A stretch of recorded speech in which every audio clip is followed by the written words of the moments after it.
রাজা কৃষ্ণচন্দ্র, আমি এসেছি রে। চোখ খুলে দেখ বাবা।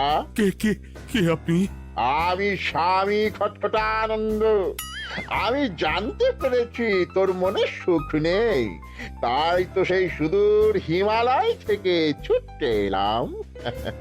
ও, আপনি কি করে জানলেন সাধু বাবা? ওরে পাগল ছেলের কথা শোনো। সন্তানের মনের কথা যদি জানতেই না পারি, তাহলে কিসের তপস্যা আর কিসের ধ্যান? কি জেনেছেন সাধু বাবা? 3 দিন ধরে মনে কোনো সুখ খুঁজে পাচ্ছি না, নানান রকম চিন্তায় জর্জরিত হয়ে রয়েছি। তার মধ্যে আজ 3 দিন হলো রানী বাপের বাড়ি গিয়ে রয়েছে। সুখ কি তোর একার? এই মায়ার সংসারে সুখ খুঁজে পাবি কি করে? তোর যে তপস্যার সময় হয়েছে বাবা। শোন, এই পাথরটা ধর। আমি যোগ বলে এই মন্ত্রপুত পাথর পেয়েছি। কাল পূর্ব দিকের নদীর পাড়ে এই মন্ত্রপুত পাথর স্থাপন করবি।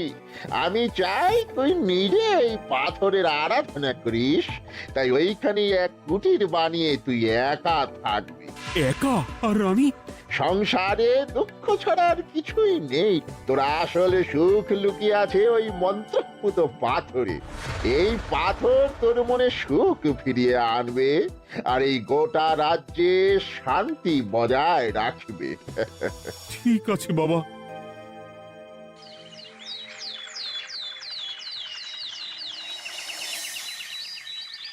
জয় বাবা খটখটানন্দের জয়। কি তার জ্যোতি, কি তার ব্যক্তিত্ব, আহ, কি তার কণ্ঠস্বর! এই মন্ত্রপুত পাথর আমার এবং এই রাজ্যের সকলে সুখ শান্তি ফিরিয়ে আনবে। আজ থেকে আমি সাধু বাবার পরামর্শ মতন এখানেই থাকবো। তোমাদের যার যা যা বক্তব্য আমাকে এখানে এসেই বলবে। কোনো চিন্তা করবেন না মহারাজ, আমি সব সামলে নেব। আপনি নিষ্ঠা সহকারে সাধু বাবার আদেশ পালন করুন। মহারাজ, যার নামেই খট তার কথাই ভরসা করা কি ঠিক হবে? একটা সামান্য পাথর কি করে সুখ ফিরিয়ে আনবে মহারাজ? বিষয়টা কি খটখটানন্দের মতন খটকার নয়? এটা মোটেই সামান্য পাথর নয় গোপাল, এটা মন্ত্রপুত পাথর। আর এসব হচ্ছে বিশ্বাসের ব্যাপার। শুধু তোমার মতন ভাঁড় দিয়ে কি আর রাজ্য চলে? রাজ্য চালাতে গেলে ভক্তি, শ্রদ্ধা, আশীর্বাদও দরকার হয়। ঠিকই, শাস্ত্রে বলে বিশ্বাসে মিলায় বস্তু, তর্কে বহুদূর। কিন্তু মহারাজ, রাজ্যটাও তো চালাতে হবে।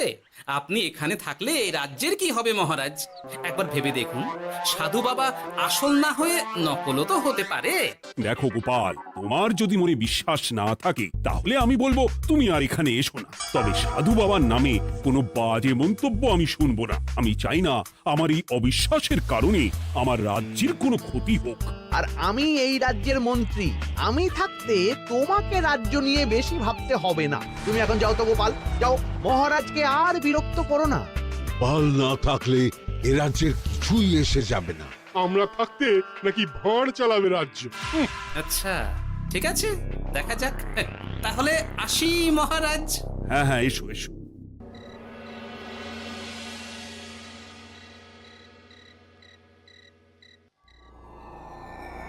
মহারাজ, রানী, তুমি ফিরে এসেছো?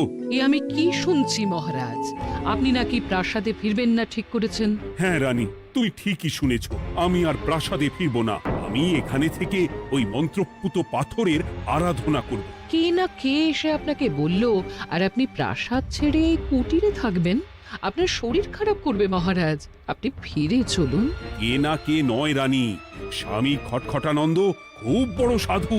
উনি যোগ বলে আমার দুঃখের কথা জানতে পেরে সেই হিমালয় থেকে ছুটে এসেছেন আমাকে ওই পাথর দিতে। তুমি আমায় ফিরতে জোর করো না রানী। আর আপনার রাজ্য, আপনার প্রজারা, তাদের কি হবে মহারাজ? সে নিয়ে তুমি ভেবো না রানী, আমি এখানে বসেই মন্ত্রীকে দিয়ে সবটা সামলে নেব। তাহলে আমিও আপনার সাথে এখানে থাকবো। আপনাকে ছাড়া আমি প্রাসাদে ফিরবো না। তা হয় না রানী, সাধু বাবা আমাকে একা থাকতে বলেছেন। এসব ধ্যান যোগ আরাধনা একা করতে হয়। গোপাল সবটা জানে মহারাজ। আহ, আমার সামনেও নাম করবে না রানী। গোপালের কত বড় সাহস তুমি ভাবো একবার। ও বলে সাধু বাবা ভণ্ডও হতে পারে। আমার তখন ইচ্ছা করছিল ওর মাথার যে কটা চুল আছে সেটাও ছিঁড়ে নিতে। না না না, আমি আর গোপালের মুখ দেখতে চাই না। আপনি উত্তেজিত হবেন না মহারাজ, আপনি বিশ্রাম করুন, আমি আবার কাল আসবো।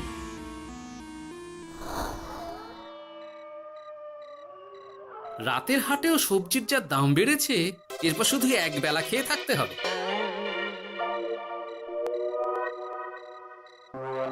কি হে ভোলা, বাড়ি না গিয়ে এখানে বসে আছো কেন?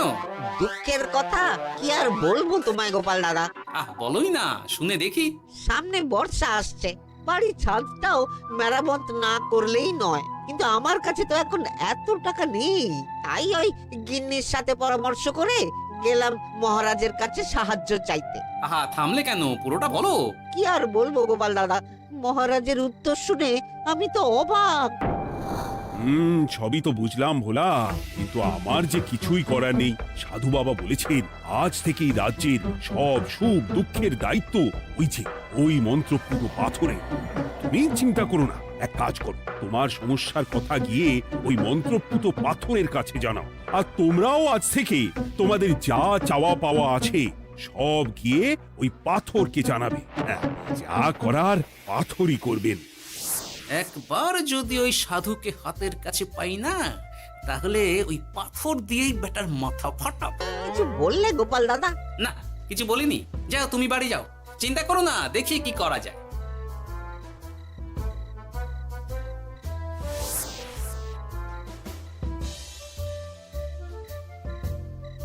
কি ব্যাপার, এত রাতে বটা ঘটা মন্ত্রীর বাড়িতে কি করছিল? কি বটা ঘটা, আজকে মন্ত্রী মশাইয়ের বাড়ি খাওয়া দাওয়া ছিল? খাওয়া ছাড়া কি অন্য কিছু আসে না তোমার মাথায়? চ চ চ, আমাদের অনেক কাজ আছে, চ। আরে এত তাড়া কিসের? বাবা, বটা ঘটার এত কি গুরুত্বপূর্ণ কাজ যে একেবারে ছুটে পালালো? না, ব্যাপারটা তো সুবিধের ঠেকছে না।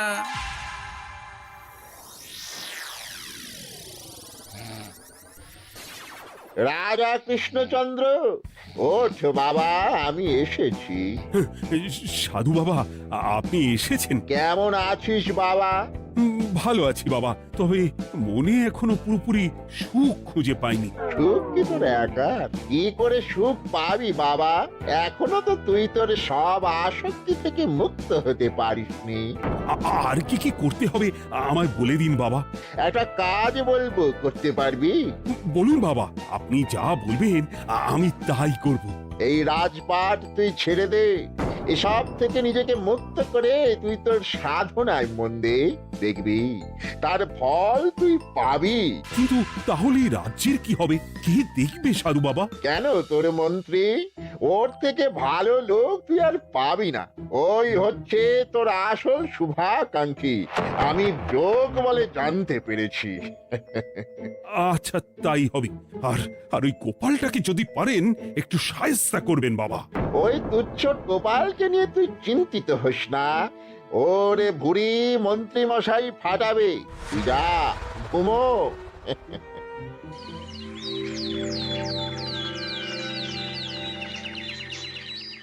শোনো শোনো শোনো, আজ থেকে মহারাজ কৃষ্ণচন্দ্রের আদেশে এই রাজ্যের ভার এই রাজ্যের মন্ত্রীর। আর মহারাজ নিজে তার কুটিরে নিরিবিলিতে থাকতে চাইছেন। উনি চান না কেউ ওনাকে বিরক্ত করুক। তাই আজ থেকে যার যা সমস্যা সবাই মন্ত্রী মশাইকে জানাবে। মন্ত্রী মশাই যাকে যা বলবেন তাকে তাই শুনতে হবে। শোনো শোনো শোনো। না, মহারাজকে থামাতেই হবে, না হলে বড় বিপদ হয়ে যাবে। যাই।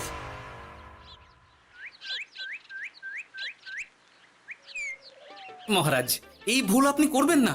মন্ত্রীর হাতে রাজ্যের ভার দিলে রাজ্যের সর্বনাশ হবে মহারাজ। দেখো গোপাল, আমি যেটা করেছি সেটা ঠিক বুঝেই করেছি। আমার সিদ্ধান্ত আর বদলাবে না। আর এই বিষয় নিয়ে আমি তোমার সাথে কথাই বলতে চাই না। মহারাজ, গ্রামবাসীরা আপনার এই সিদ্ধান্ত খুশি মনে মেনে নেয়নি। সবার কথা একবার ভেবে তারপর সিদ্ধান্ত নিন মহারাজ।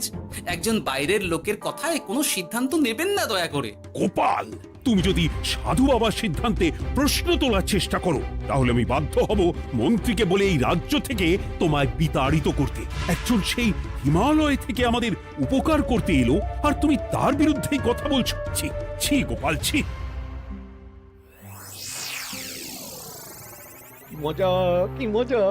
শুধু মুদ্রা, শুধু মোহর, যেদিকে তাকাবো শুধু সোনার মোহর আর সোনার মোহর। তুমি কি পাগল হয়ে গেলে? এখনো হয়নি গিন্নি, তবে এবার সত্যি সত্যি হয়ে যাব। এত সোনার মোহর একসাথে হাতে পেলে কেউ কি সুস্থ থাকতে পারে? আর বেশি দিন বাকি নেই যখন কৃষ্ণনগরের কোষাগারের মালিক হব আমি।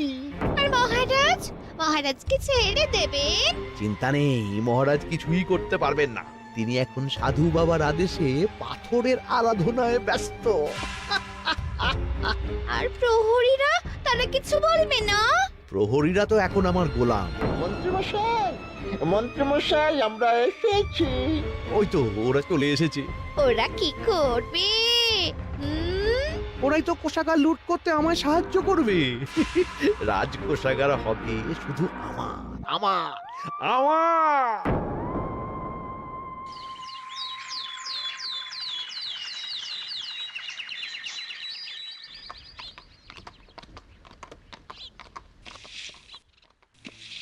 গোপাল, রানীমা, আপনি আমায় ডেকে পাঠালেই তো পারতেন। রাজ্যটার যে কি হবে গোপাল? মহারাজের উদাসীনতায় মন্ত্রী তো সব লুটে পুটে একাকার করে ছাড়বে। তুমি কিছু একটা করো গোপাল। সে তো আমিও বুঝতে পারছি রানীমা, কিন্তু হাজার চেষ্টা করে ও মহারাজকে বোঝাতে পারছি না। মহারাজ সাধু বাবার পাল্লায় পড়ে আর কিছুই বুঝতে চাইছেন না। এই রাজ্য আর মহারাজকে একমাত্র রক্ষা করতে পারবে তুমি গোপাল। কিছু একটা করো। কি হয়েছে, তোমরা হট্টগোল করছো কেন? তুমি আর একটা বিহিত করো গোপাল দাদা, আমরা তো আর থাকতে পারছি না। তুমি এর এক বিহিত করো গোপাল। আচ্ছা, কি হয়েছে বলবে তো? মন্ত্রী মশাই সবার কাছ থেকে অগ্রিম কর চেয়েছে। সে প্রহরী পাঠিয়ে সবার বাড়ি বাড়ি বলে এসেছে দুদিনের মধ্যে অগ্রিম কর না দিলে সবাইকে ধরে কারাগারে ভরে দেবে। একে তো আমরা কোনো সাহায্য পাচ্ছি না, তার উপর আবার এই জুলুম কি করে মেনে নেব বলো তো গোপাল দাদা? আমাদের বাঁচাও গোপাল দাদা, আমাদের বাঁচাও, না হলে এই মন্ত্রীর জুলুমে আমরা সবাই মারা যাব। হ্যাঁ গোপাল, তুমি পারবে। কিছু একটা করো গোপাল, এই রাজ্যটাকে বাঁচাও। না, আর নয়, এবার এর একটা বিহিত করতেই হবে। শোনো, তোমরা সব নিজের নিজের বাড়ি যাও, আমি দেখছি কি করা যায়। মন্ত্রী দুদিনের মধ্যে কর চাইছে কেন? ওর আসল উদ্দেশ্য কি?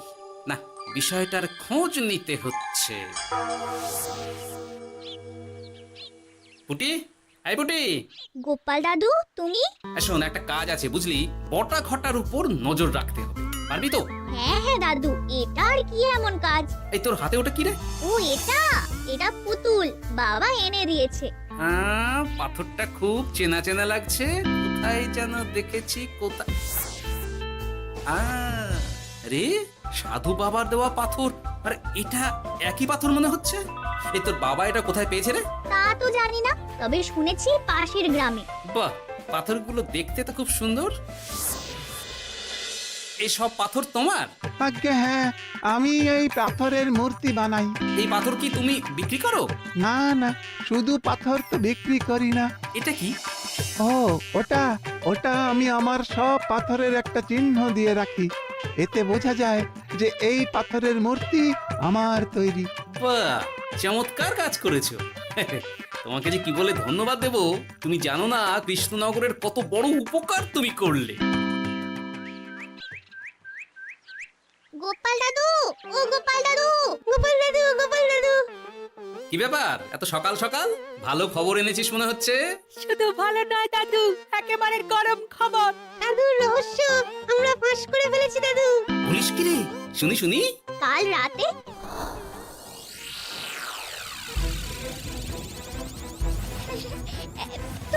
এত সোনা, এত মোহর আমি একসাথে কোনোদিন দেখিনি। ও, এইসব আমাদের? হ্যাঁ গিন্নি, হ্যাঁ, এই সব আমাদের, সব। ওরে বাবা, আমার তো বিশ্বাসই হচ্ছে না, ভাবলেই গায়ে কাঁটা দিচ্ছে। রে বটা, আজ সাধু সেজে মহারাজের কাছে গেছিলি? হ্যাঁ, মহারাজ তো আজ প্রায় পাথরে প্রণাম করতে যাচ্ছিলেন, কোনো মতে ঠেকিয়েছি। বলেছি প্রণাম নেওয়া আমার গুরুর বারণ আছে। আর আমি তো আজ এমন ধোঁয়া দিয়েছি যে মহারাজ একেবারে কেসে কেসে অস্থির। আর মাত্র 2 দিন, এই 2 দিন খেলাটা চালিয়ে যেতে পারলেই কেল্লা ফতে। আচ্ছা, এবার আমার কাছে পুরো বিষয়টা পরিষ্কার হলো। বাহ, তোরা দারুণ কাজ করেছিস রে।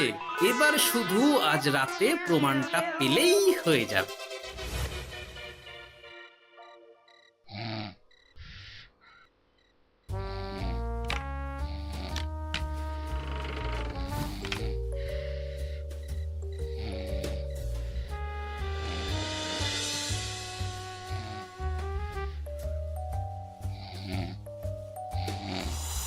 এই তো একে একে 2 মিলে যাচ্ছে। বাবা বাবা বাবা, এবার খেলা জমবে।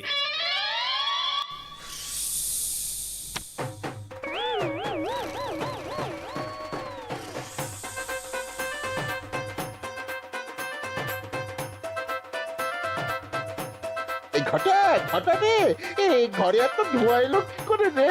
সত্যিই তো, এত ধোঁয়া এলো কি করে? ঘরে কি আগুন লাগলো নাকি রে? এই বটা, ওটা কি রে? হ্যাঁ, এ তো ভূত। আমরা তো কিছু করিনি। আমরা কিছু করিনি, বিশ্বাস করো ভূত দাদা, আমরা কিছুই করিনি। তোরা আমাদের পূর্বপুরুষের প্রস্তর খণ্ড নিয়ে এসেছিস। তোদের এত বড় সাহস, আজ আমরা তোদের ঘাড় মটকাবো। আমরা কোনো খণ্ডমণ্ড নিইনি ভূত দাদা। এই কথা, তুই কি ওনাদের কোনো খণ্ড এনেছিস? না না না না না, আমি তো অমন কিছু আনিনি। আমার মনে হয় ওই আপনাদের কোথাও একটা ভুল হচ্ছে। মহারাজকে ওই পাথর তোরা কোথা থেকে এনে দিয়েছিস? ওটাই আমাদের প্রস্তর খণ্ড, আমাদের 5 পুরুষের সম্পত্তি। ওটা তো আমরা পাশের গ্রামে এক মূর্তি কারিগরের থেকে চুরি করে এনেছি। আপনারা যান না, যান, ওই কারিগরের কাছে ওরকম অনেক পাথর আছে। আমাদের ওটাই চাই। ও বাবা, উনি আবার কে? আমাদের দাদু, তৃতীয় পুরুষ। ও দাদু, এই চুরি ভূত দাদু, ওটা আনতে গেলে না মন্ত্রী মশাই আমাদের খুব মারবে। খা, ওদের মুন্ডু চিবিয়ে খা। না না, ওরকম করবেন না দাদু ভূত, তাতে আমাদের খুব লাগবে। তাহলে বল, মন্ত্রীর আসল উদ্দেশ্য কি? 2 দিন পর ও কি করবে? 2 দিন পরে মন্ত্রী মশাই কোষাগার লুট করে রাজ্য থেকে পালাবেন। এবার এবার আমাদের ছেড়ে দিন দাদু ভূত। তোদের ছাড়তে পারি একটাই শর্তে। বলুন বলুন।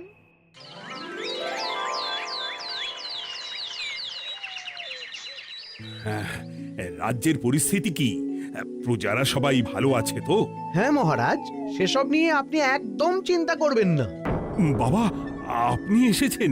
আরে কৃষ্ণচন্দ্র, একটা কথা তোকে না বলে আর থাকতে পারলাম না।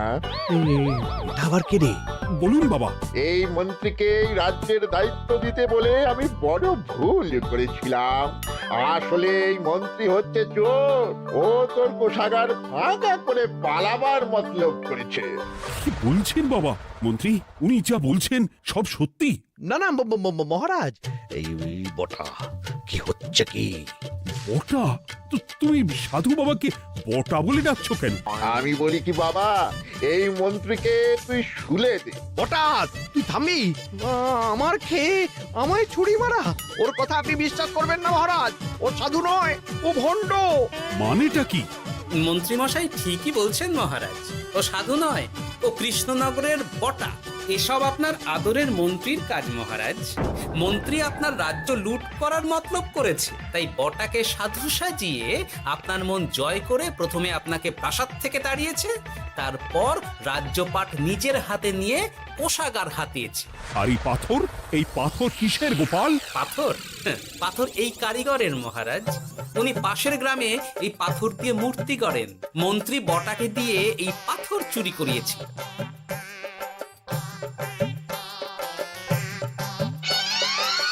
ওই পাথর আমার মহারাজ। আমি তোমায় ছাড়বো না মন্ত্রী, তোমায় আমি শুলে দেব। প্রহরী, প্রহরী! কেউ আসবে না মহারাজ। প্রহরীরা এখন আমার কথা ছাড়া আর কারুর কথা শুনবে না। আমি এখন আপনাদের সামনে দিয়ে আপনার কোষাগার নিয়ে চলে যাব, আর আপনারা শুধু দাঁড়িয়ে দাঁড়িয়ে দেখবেন। রে ন্যাপলা পুঁটি গুলটে, মন্ত্রীকে বেঁধে ফেল। এত সোজা নয় গোপাল, দেখবে? প্রহরী, প্রহরী! চেঁচান চেঁচান, আরো জোরে চেঁচান, কিন্তু ফল হবে না। আপনার প্রহরীরা সব গ্রামবাসীর হাতে বন্দী। আমায় ছেড়ে দিন মহারাজ, আমার ভুল হয়ে গেছে। এমন ভুল আমি আর করবো না মহারাজ, আমায় ছেড়ে দিন। ছেড়ে দেব? তোমার ব্যবস্থা আমি করছি। কিন্তু গোপাল, আমার মনের সুখের কি হবে? আমি কি আর সুখী হতে পারবো না? কেন পারবেন না মহারাজ? রাজার আসল সুখ তো তার প্রজার সুখে। একদম ঠিক কথা বলেছে গোপাল। প্রজার সুখেই রাজার সুখ। ঠিক গোপাল, ঠিক। তুমি না থাকলে যে আমার কি হতো? জয় গোপালের জয়! জয় গোপালের জয়।